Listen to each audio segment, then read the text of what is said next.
Hi, welcome to One Word a Day. I'm Sophie, your co-pilot into the universe of Chinese.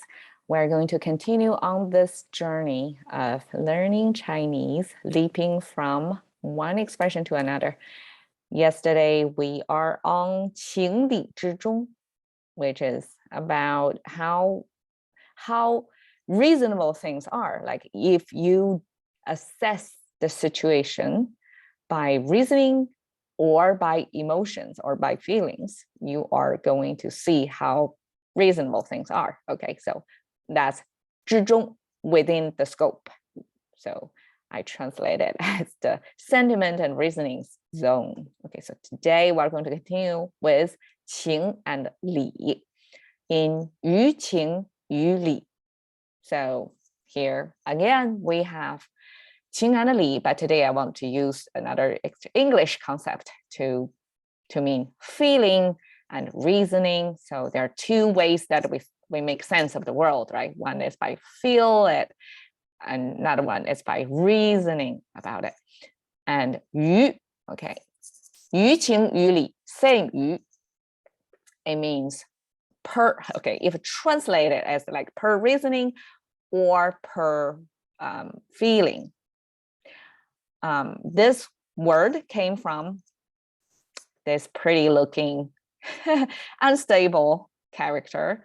It got two horizontal lines, which is stable, but at the bottom there is this S curve that seems like off balance. So this is a character that's describing the pronunciation, like the speaking process, the sound making process back then. So the first flat line means you can pronounce unobstructed sound and diffuse your sound like a flat. So that's a preferred way of pronunciating back then. And the second one is you make your sound, but have your air, your breath going to be obstructed. But because there is this curve thing, that means, okay, one thing is it's the airflow.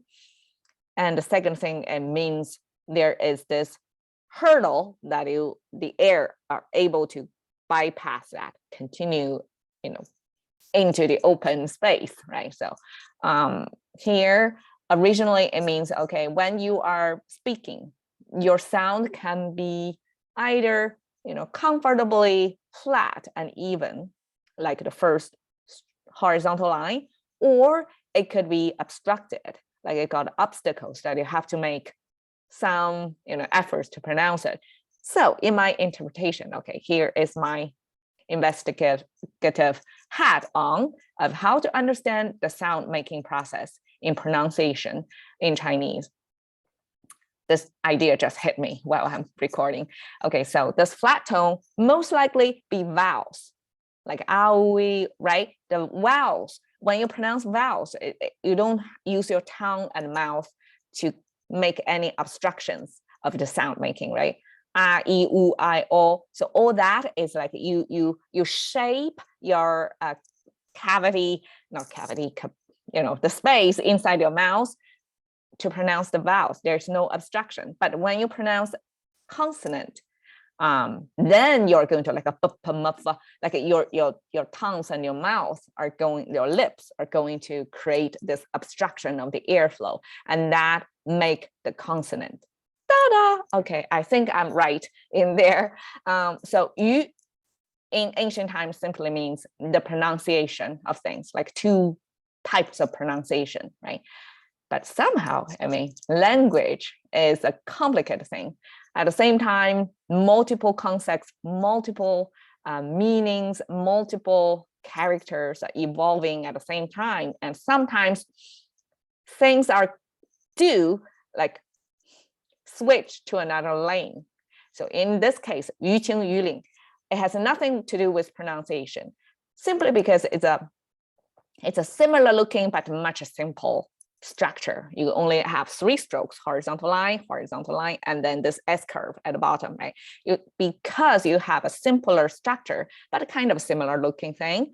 So it is a placeholder or replacement of a much, much more complicated written form, which means at. or according to.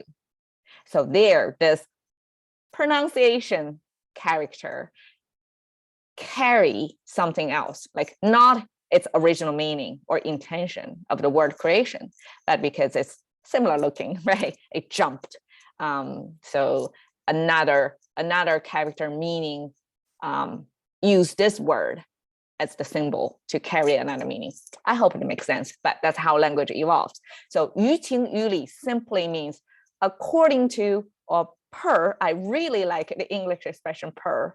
It's so brief, just to mean according to, that long ass thing, right? So per feeling or per reasoning, just like that. In Chinese, when we talk 于情于理, so it's like a building of our argument about something, right? And then when you lay out facets or your arguments, you try to draw to the conclusion, like 于情于理. So on both sides, like from whatever perspective you're seeing the situation, from emotional level or intellectual level, by your feelings or by your reasoning, you are going to come to this conclusion. Okay, so that's the context we use 于情于理. Interesting tip here about the English language. So I was trying to see if it's a feeling or feelings, a reason or reasoning. So I did a Google search. It turned out, okay, feeling, this character, this English is recorded like 1.7 some billion times occurrence of this feeling. And feelings is 1.6 billion, so up there. So both feeling and feelings are legit, so commonly used 1.7. But 理 reasoning is like 1.1, not 1.1, it's 101 million. So it's like so 情 and 理, feeling and reasoning in English, in Google search, is like feeling is 15 times occurrence of reasoning.